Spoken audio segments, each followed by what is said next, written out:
200 na mga estudyante na aki kan mga paratanom ninyong sa Bicol Region pwedeng maaprobitsaran ang scholarship program for coconut farmers and their families kan Commission on Higher Education.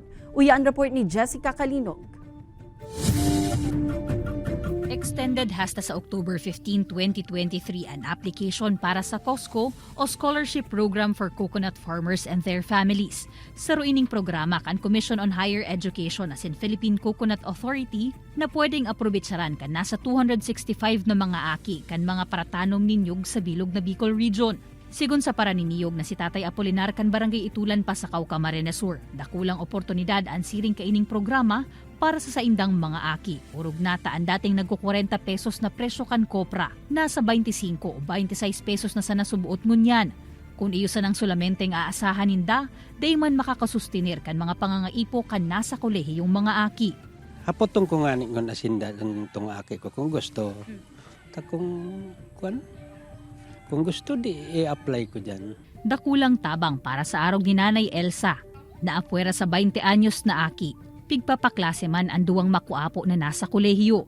Sa paagikan programa, maaasigurar man subuot na makakatapos sa pagklase ang sa indang mga aki.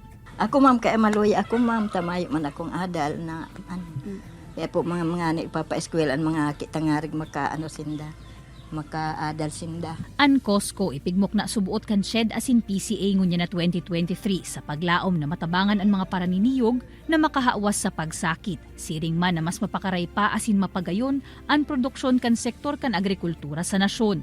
Bottom line is, ito pong sa agricultural sector natin is magkaroon ng improvement, modernization ng industry, and then makahikayat ng younger generation to engage in the agriculture sector.